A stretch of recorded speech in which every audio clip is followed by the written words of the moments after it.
YouTube channel में आपका स्वागत है। हम लोग इलेक्ट्रोकेमिस्ट्री का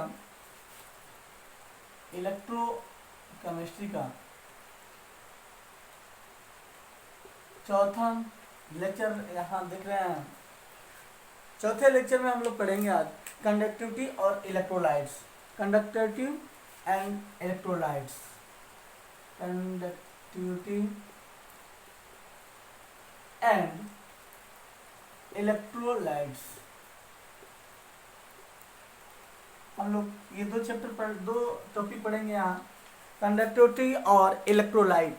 तो हम लोग जान चुके हैं कि कंडक्टिविटी क्या है। क्लास 10 में हम लोग, क्लास 10th में हम लोग पढ़े हैं कंडक्टिविटी, और क्लास फर्स्ट ईयर में पढ़े हैं कंडक्टिविटी क्या है। देखेंगे कंडक्टिविटी के बारे में अगर हम बात करें।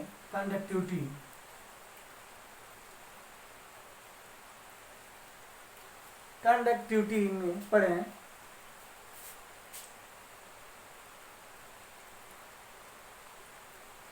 तो अगर हम देखें कि कंडक्टिविटी किसे कहते हैं, पहले इसी को चर्चा कर लें। जिसमें विद्युत धारा प्रवाहित हो सके। कंडक्टिविटी क्या होता है? जिसमें विद्युत धारा प्रवाहित हो सके। तो जिसमें विद्युत धारा प्रवाहित हो सके, जिसमें विद्युत धारा प्रवाहित हो सके वो कंडक्टिविटी कहलाती है। हो सके वो क्या कहलाता है?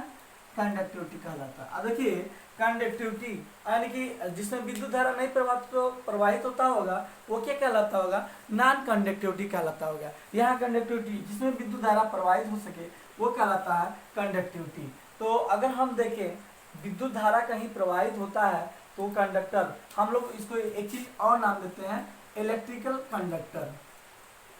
एक नाम और जोड़ देते हैं, इसे हम लोग कहते हैं इलेक्ट्रिकल कंडक्टर। तो हम लोग इलेक्ट्रिक कंडक्टर देखें कि किसी में विद्युत धारा, कहीं भी विद्युत धारा क्यों प्रवाहित होता है इसके बारे में सोचते हैं, क्यों विद्युत धारा प्रवाहित होगा। पहले नंबर तो उस विद्युत को कैरी करने के लिए, यानी हम कहें कि चार्ज को कैरी करने के लिए कुछ न कुछ होना जरूरी है। यानी कि विद्युत धारा को कैरी करने के लिए कोई ऐसा चार्ज होना आवश्यक है जो उसको कैरी कर सके। यानी कि पहले नंबर हम देख सकते हैं कि आवेश वाहक होना चाहिए। क्या होना चाहिए?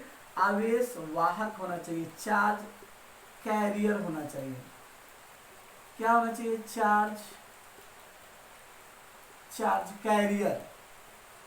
चार्ज कैरियर आपको होना जरूरी है।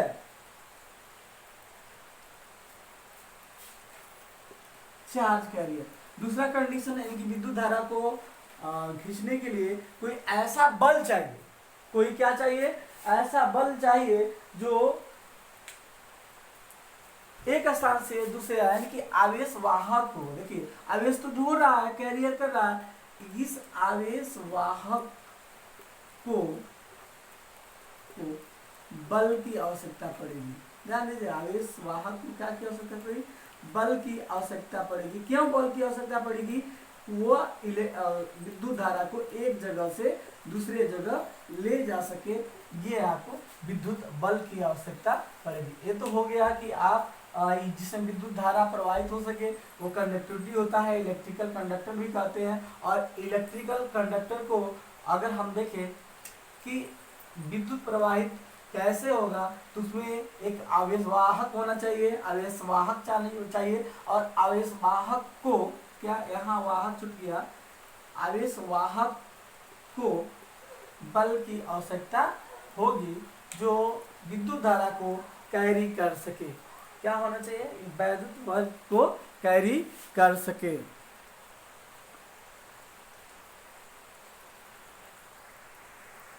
अगर हम देखें कि कंडक्टर की टाइप्स ऑफ कंडक्टर,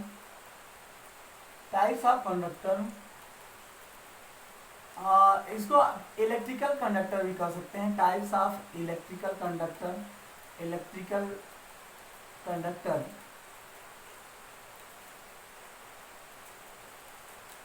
तो दो तरह से आपको कंडक्टिविटी मिलेगी।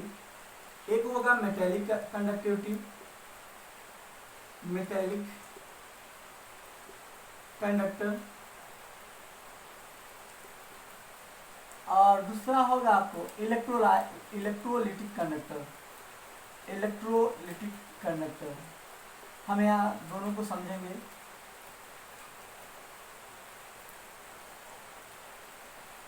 Metallic conductor,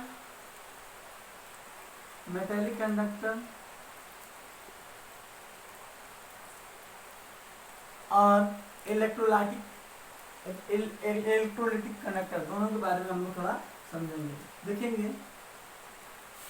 actually metallic conductor जो है मेटल का बना होता है। किसका बना होता है? मेटल का बना होता है।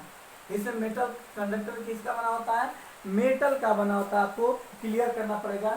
इसमें जो है कि जो विद्युत धारा जो प्रवाहित होते हैं, यानी कि जो विद्युत धारा जो प्रवाहित होते हैं, विद्युत धारा को प्रवाहित करने का श्रेय देखिएगा जाता है इलेक्ट्रॉन को, यानी कि इलेक्ट्रॉन को विद्युत धारा प्रवाहित करता है। विद्युत धारा प्रवाहित करने का श्रेय किसको जाता है? इलेक्ट्रॉन को, श्रेय इलेक्ट्रॉन को जाता है। अब कैसे इलेक्ट्रॉन, यहाँ देखेंगे कैसे इलेक्ट्रॉन विद्युत धारा को कैरी करता है। जैसे देखिए ये वायर है, अब इस वायर में क्या होता है आपको पता है, इलेक्ट्रॉन है चारों तरफ, यहाँ इलेक्ट्रॉन है। अब यही इलेक्ट्रॉन इधर मान लीजिए माइनस, इधर प्लस, ठीक है। इलेक्ट्रॉन इधर जा रहा है, सॉरी इधर प्लस कर लीजिए, इधर माइनस, या इधर प्लस कर लीजिए, इधर माइनस कर लीजिए। अब इलेक्ट्रॉन क्या करता है? इलेक्ट्रॉन मान लीजिए इधर जा रहा है, इलेक्ट्रॉन किधर जा रहा है? इधर जा रहा है।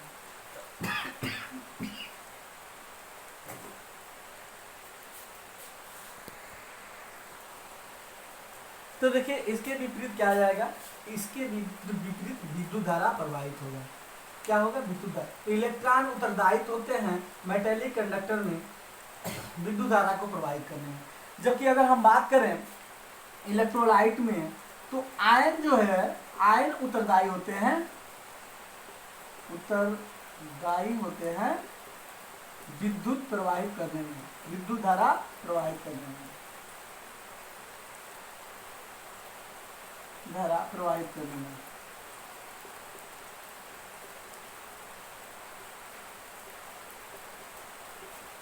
इधर विद्युत धारा कौन? इलेक्ट्रॉन उत्तरदायी होते हैं, जबकि इलेक्ट्रोलाइट में आपका कौन उत्तरदायी होता है? आयन उत्तरदायी होते हैं।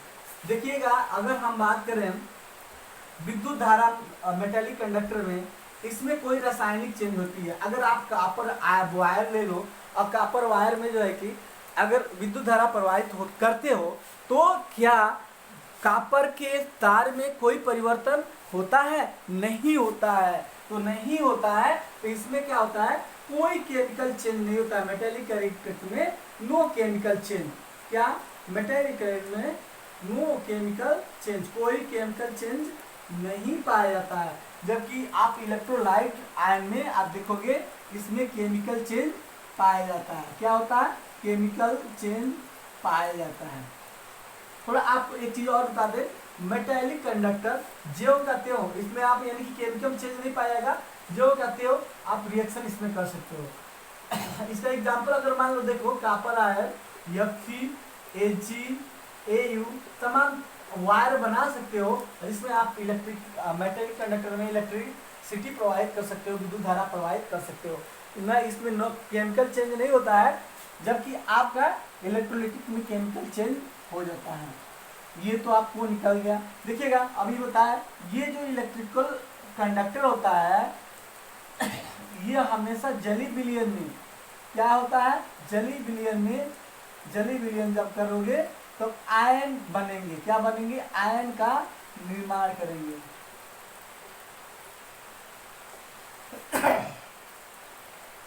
इलेक्ट्रोलिटिक कंडक्टर में जलीय विलयन में आयन का निर्माण होगा और इसमें जो है कि आपका आयन ही उत्तरदायी होगा विद्युत धारा में और कोई केमिकल चेंज नहीं होता है। इसमें मास का ट्रांसफर नहीं होगा, no transfer of mass, transfer of mass. इसमें क्या होगा, द्रव्यमान का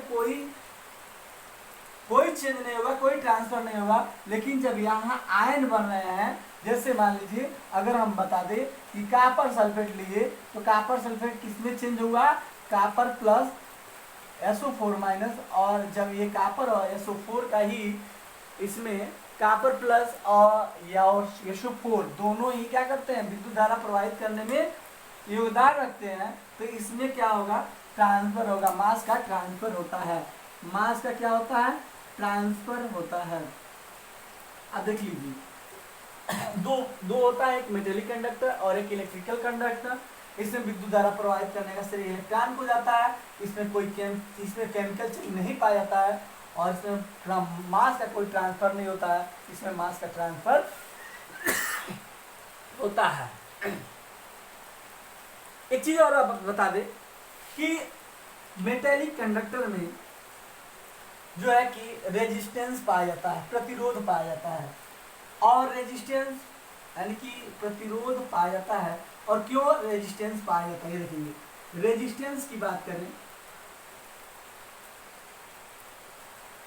प्रतिरोध की बात करें, प्रतिरोध,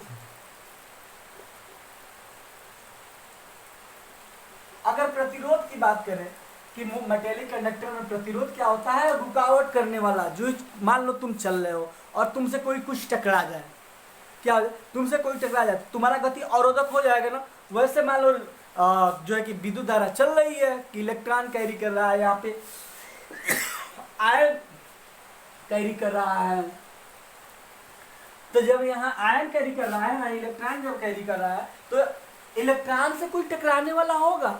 आपको पढ़े थे फर्स्ट ईयर में, एक कर्नल एटम होता है। कर्नल एटम क्या करता है, इलेक्ट्रॉन को रोक देता है। तो अगर हम ये बात देखें, आपको यहाँ दिखाई दे रहा होगा, यहाँ पे आपको देख रहे होंगे, अगर मान लीजिए यहाँ पे इलेक्ट्रॉन कैरी कर रहे हैं, चारों तरफ इलेक्ट्रॉन इधर जा रहे हैं, बीच बीच में क्या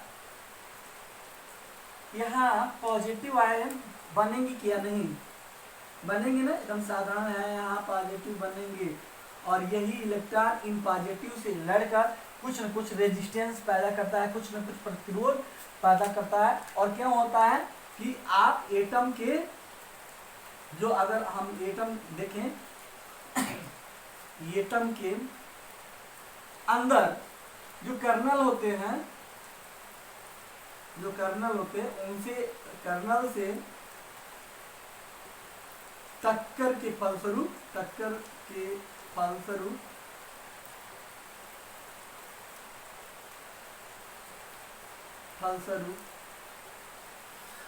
एटम के कर्नल के टक्कर के फलस्वरूप आपका क्या होता है, रेजिस्टेंस पाया जाता है।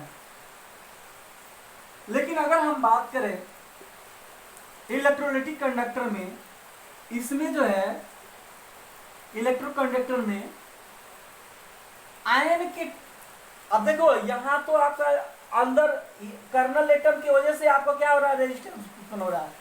लेकिन रेजिस्टेंस की बात करें,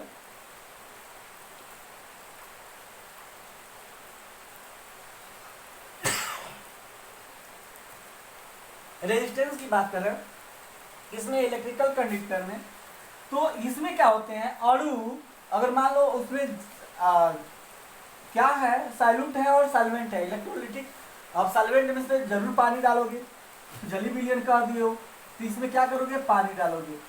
तो आप बताओ, पहला नंबर अगर हम बात करें तो क्या सॉल्यूट के आयन और फिर सॉल्यूट के आयन के बीच में इंटरेक्शन होगा क्या, सॉल्यूट के आयन के बीच में इंटरेक्शन होगा क्या। हम थोड़ा इसको अच्छा से और बताते हैं, आप इसको नोट कर लेंगे। नोट करने के लिए थोड़ा नोट करेंगे और हम लोग और आगे थोड़ा बताएंगे। इसमें देखेंगे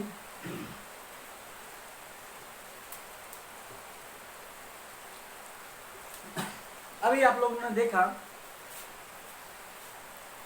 कि इसमें कौन कर्नल एटम, यहाँ इलेक्ट्रॉन है, यहाँ इलेक्ट्रॉन है, यहाँ इलेक्ट्रॉन है, ये क्या कर रहे हैं, बीच बीच में अपने ही एटम के प्रोटॉन से लड़ के रेजिस्टेंस उत्पन्न कर रहे हैं। लेकिन अगर हम बात करें इलेक्ट्रिकल कंडक्टर में, जो है कि उनके जो आयन होते हैं, आयन के बीच में टक्कर होता है। अगर मान लो सैल्यूट का आयन है, सैल्यूट के आयन के बीच और सैल्यूट के आयन के बीच में, दोनों के आयन के बीच में क्या हो, इंट्रैक्शन हो, पहला कंडीशन। दूसरा कंडीशन, सैल्यूट के आयन प्लस सॉल्वेंट के आयन के बीच में इंट्रैक्शन हो।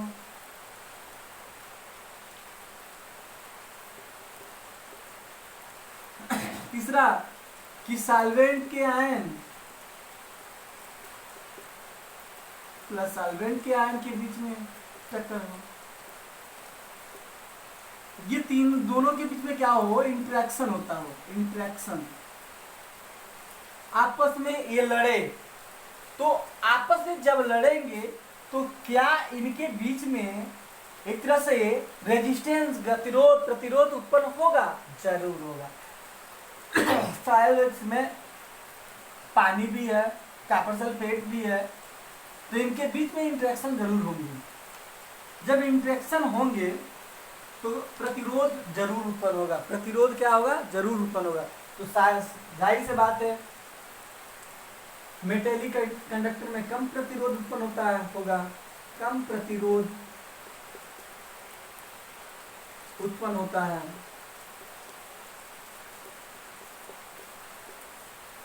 और इसमें क्या होता है, अधिक प्रतिरोध उत्पन्न होता है, अधिक प्रतिरोध उत्पन्न होता है।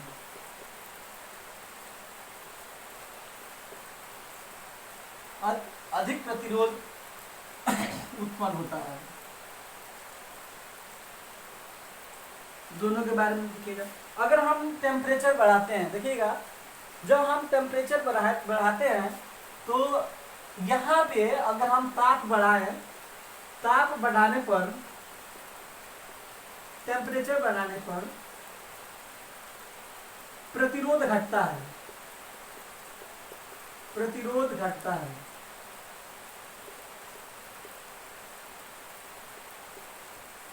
सॉरी, बढ़ता है। प्रतिरोध क्या होता है? बढ़ता है। जब टेम्परेचर बढ़ाओगे तो इलेक्ट्रॉन प्रोटॉन के बीच में जो खाइयां हैं वो क्या होगा, वो और नजदीक होगा और टक्कर करने लगेंगे। तो ताप बढ़ाने प्रतिरोध बढ़ता है। लेकिन इलेक्ट्रिकल कंडक्टर में अगर आप ताप बढ़ाओगे, ताप बढ़ाने पर प्रतिरोध घटता है।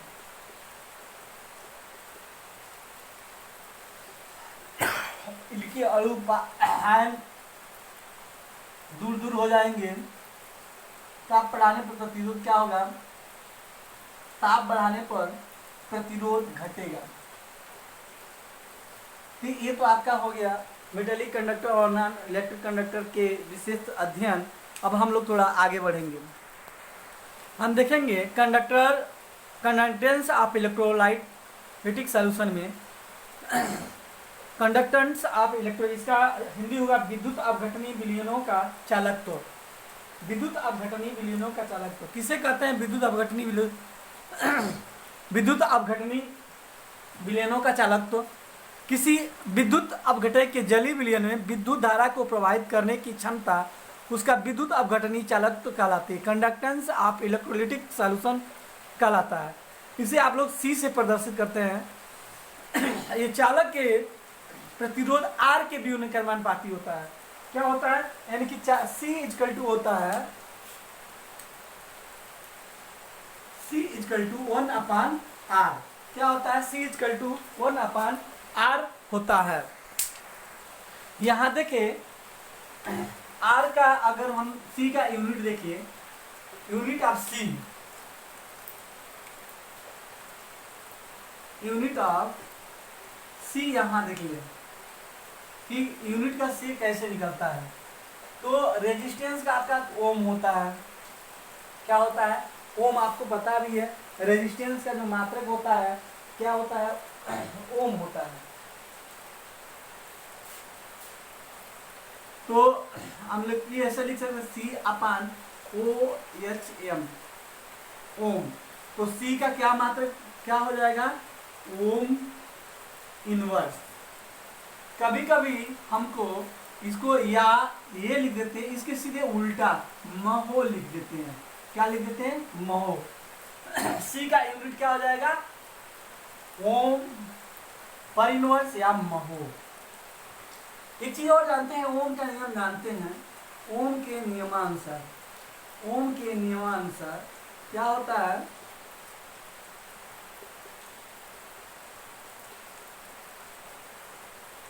V directly proportional to I होता है। क्या होता है, V प्रोपोर्शनल टू I, और V इजकल टू हम लोग या V इजकल टू RI लिख सकते हैं, या R इजकल टू क्या लिख सकते हैं, R is equal to V upon I। R is equal to क्या होगा, V अपान I। तो ये आपको समीकरण फर्स्ट और यहाँ समीकरण सेकेंड ला दिए, देखेंगे समीकरण फर्स्ट और सेकेंड से, समीकरण फर्स्ट व सेकेंड से क्या होगा, मान रखेंगे यार का सेकेंड का मान, ठीक है, फर्स्ट में रखेंगे तो C इजकल टू हो जाएगा आपका 1 अपान V अपान I, और ये आपका हो जाएगा C is equal to I upon V। एक और फार्मूला पता चल गया कि C इजकल टू क्या हो जाएगा, I अपान V हो जाएगा, और यहाँ से आपको यहाँ से भी मात्रक आप देख सकते हैं, यूनिट देख सकते हैं। इस तरह आपको विद्युत अपघटनी चालक का दो सूत्र मिला, C is equal to 1 upon I और C is equal to I upon V। क्या, C is equal to I upon V। तो देखेंगे यहाँ जो एक और हम लोग एक नया टॉपिक की वैल्यू चलते हैं, विशिष्ट चालक तो या चालक तो किसे कहते हैं, स्पेसिफिक कंडक्टर या कंडक्टिविटी किसे कहते हैं। विशिष्ट प्रतिरोध व्युत्क्रम विशिष्ट चालक तो या चालक तो की कहलाती है, विशिष्ट प्रतिरोध व्युत्क्रम विशिष्ट चालक तो या चालक तो कहलाती है। इसे कप्पा से प्रदर्शित करते हैं, और कप्पा इजकल टू होता है, कप्पा इजकल टू होता है 1 अपान रो। क्या होता है, 1 अपान रो, और जहां रो क्या है, जहां रो एक स्पेसिफिक रेजिस्टेंस है, स्पेसिफिक रेजिस्टेंस है, यानी कि कहें एक विशिष्ट प्रतिरोध है। क्या है, विशिष्ट प्रतिरोध है, विशिष्ट प्रतिरोध है।